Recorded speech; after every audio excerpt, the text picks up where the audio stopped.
Hello छात्रों,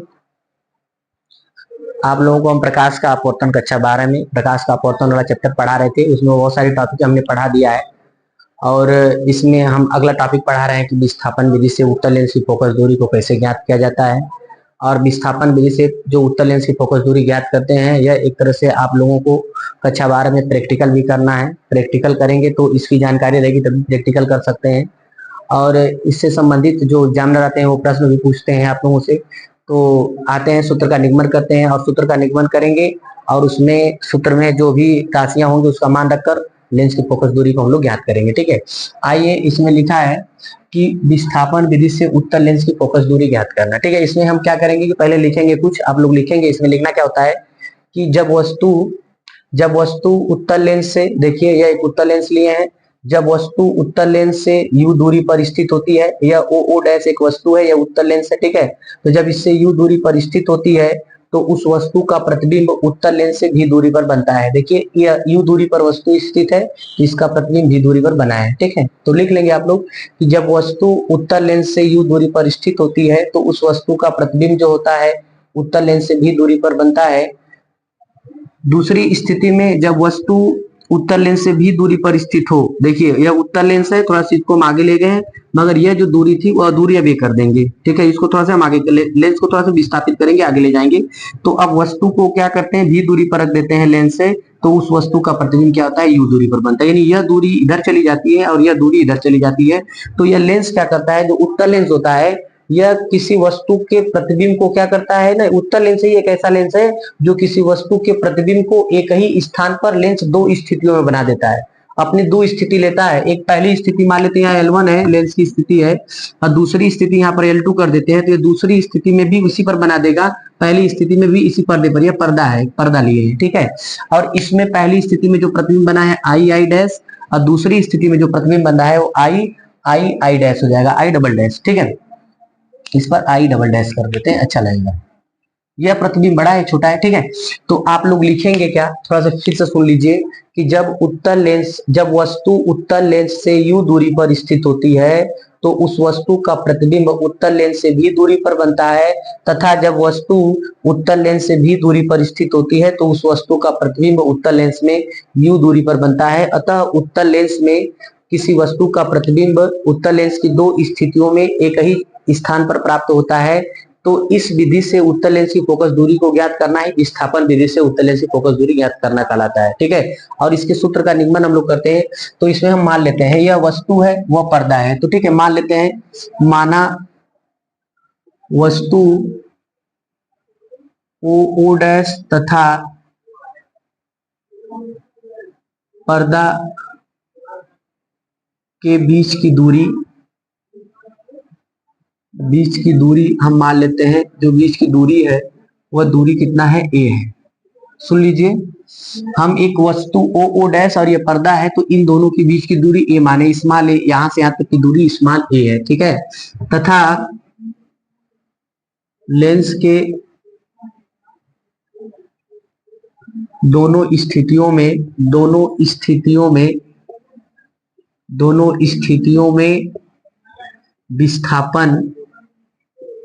विस्थापन d है। ठीक है, अब ये d क्या है देख लीजिए, यह लेंस की पहली स्थिति थी L1, फिर लेंस को थोड़ा सा हम आगे ले जाएंगे तो यह L2 स्थिति हो जाएगी। देखिए दूसरी थोड़ा सा आगे चला गया है, तो यह दूरी जो है, पहले यह यहाँ पर था, फिर यहाँ पर चला गया, तो यह जो दूरी है, इस दूरी को हम स्मॉल d माने हैं कि लेंस के पहली स्थिति और दूसरी स्थिति के बीच जो विस्थापन हुआ है वो क्या है, स्मॉल d है। ठीक है, तो अब थोड़ा सा दिमाग लगाइए कि यह दूरी यहाँ से यहाँ तक की दूरी u है, यह दूरी भी है, तो टोटल यहाँ से यहाँ तक की दूरी u प्लस भी होगा, और यहाँ से u प्लस भी जोड़ेंगे तो यह a के बराबर हो जाएगा।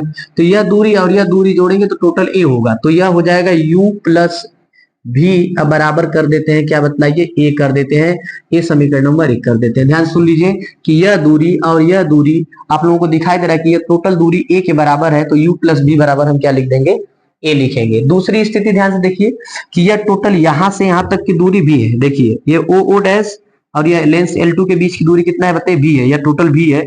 और ये वाला डॉट डॉट जो दिखाए लेंस की द्वितीय स्थिति, यह दूरी क्या है, u है। तो टोटल इतना में से अगर इतना घटा दिया जाए तो ये d बचेगा। बात समझिएगा, यहां से इतना दूरी है, इसमें से यह u वाला घटाएंगे तो यही दूरी बचेगा। तो यह d बराबर हम लिख सकते हैं v माइनस यू बराबर, v माइनस यू बराबर क्या लिख सकते हैं बताइए, v माइनस यू बराबर लिख सकते हैं d लिख सकते हैं। इस समीकरण नंबर 2 कर देते हैं। फिर से आप लोग समझ जाइए, यह टोटल दूरी देख लीजिए, यह लेंस द्वितीय स्थिति में क्या है, L2 है, ये v दूरी पर है, यह L1 लेंस जो है u दूरी पर है। तो टोटल L2 जो दूरी है यह पूरा v है, v में से अगर यह दूरी u घटा देंगे तो यह d बचेगा। यह दोनों बीच की दूरी है, लेंसों की दोनों स्थितियों के बीच की दूरी है, ठीक है।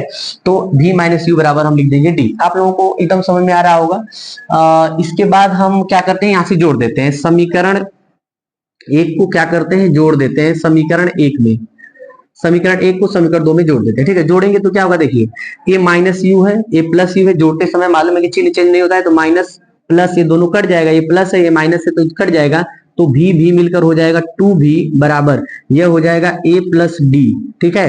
यानी 2v बराबर a प्लस डी, तो v का मान निकाला जाए तो a प्लस डी, और ये 2 है ना, 2 नीचे चला जाएगा, 2 हो जाएगा, तो v बराबर a प्लस डी बटा के 2 आ गया, ठीक है। अब दूसरी स्थिति में हम क्या करते हैं कि समीकरण एक में से घटा देते हैं समीकरण 2 को।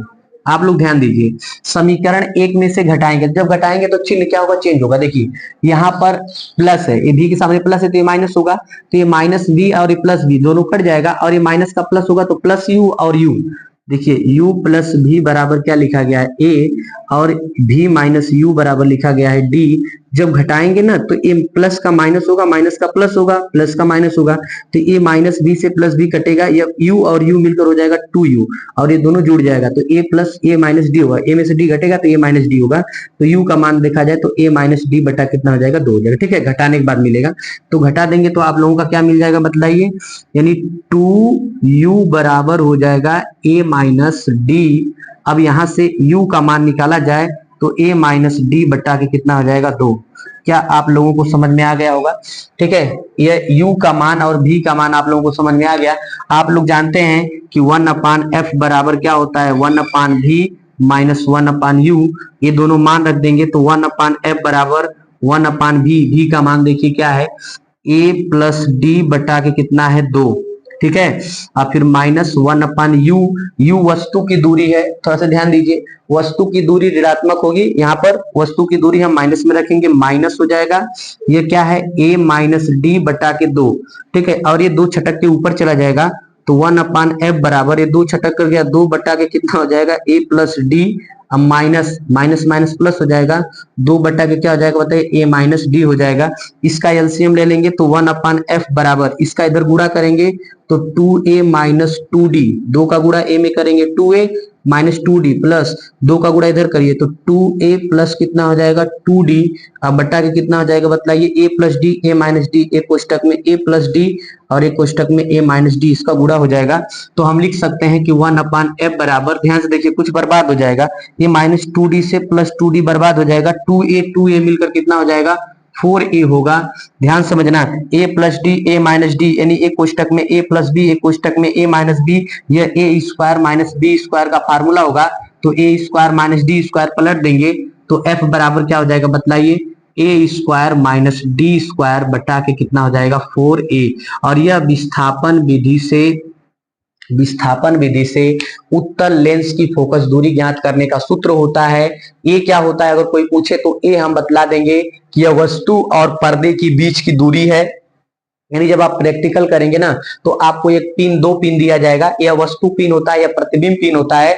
तो वस्तु पिन और प्रतिबिंब पिन की दोनों के बीच की दूरी a होती है, और लेंस को 2 स्थिति लेंगे, पहली स्थिति में इस वस्तु का प्रतिबिंब इसमें बनाएंगे, फिर दूसरी स्थिति में लेंस को आगे ले जाकर फिर इसका प्रतिबिंब इस पर बनाएंगे, तो दोनों स्थितियों के बीच की दूरी d होगा, और a का d का दोनों मान यहाँ पर रखेंगे तो f का मान निकालेंगे तो इस लेंस की फोकस दूरी मिल जाएगी। हाँ, आपको एक शर्त है, अगर उत्तल लेंस से उत्तल लेंस की फोकस दूरी यदि आप विस्थापन विधि से निकालना चाहते हैं तभी निकाल सकते हैं कि जब जो लेंस होगा इस लेंस की फोकस दूरी होगी, तो इस लेंस की जो फोकस दूरी होती है तो उसके फोकस दूरी से 4 गुने दूरी पर हम वस्तु को और इस पर्दे को रखते हैं, यानी वस्तु पिन को और प्रतिबिंब पिन को इस लेंस के फोकस दूरी से 4 गुने, यानी कहने का मतलब क्या है ना कि मान लो इस लेंस की फोकस दूरी 20 सेंटीमीटर दिया है, ठीक है, तो अब 20 सेंटीमीटर जब इसकी फोकस दूरी है तो हम 4 गुना करेंगे तो 20 चौक के 80, अब 80 सेंटीमीटर से अधिक दूरी पर हम वस्तु को और वस्तु पिन को और प्रतिबिंब पिन को रखेंगे, तब जाकर यह सूत्र लागू होता है। ठीक है, यही हमें ध्यान देना है कि यही शर्त होता है। पूछ देते हैं एग्जामिनर के, बताइए कि क्या शर्त होता है विस्थापन विधि से उत्तल लेंस की फोकस दूरी ज्ञात करने के लिए। तो वस्तु पिन को और प्रतिबिंब पिन को हमेशा हम क्या करते हैं कि जो लेंस की फोकस दूरी होती है उस लेंस की फोकस दूरी से 4 गुने दूरी पर हम क्या करते हैं, दोनों को रखते हैं, तब जाकर ये फार्मूला हमें प्राप्त होता है, तब जाकर ये दोनों स्थिति में इसका प्रतिबिंब उत्तर बनता है। ठीक है, आप लोगों को समझ में आ गया होगा कि इसके सूत्र का निगमन कैसे किया जाता है। ठीक है, और ये होता क्या है, उत्तल लेंस की फोकस दूरी ज्ञात करने की जो विस्थापन विधि होती है, डिस्प्लेसमेंट मेथड जो होता है वो क्या होता है, आप लोगों को समझ में आ गया होगा। अगर समझ में आ रहा है तो आप लोग वीडियो को लाइक सब्सक्राइब करना ना भूलें और ज्यादा से ज्यादा सब्सक्राइब करें और इसको शेयर करें, जिससे हमारा मनोबल बढ़े और हम और वीडियो बनाते रहें। ठीक है, आप लोगों को समझ में आ गया होगा। ठीक है, धन्यवाद, अगले वीडियो में मिलते हैं।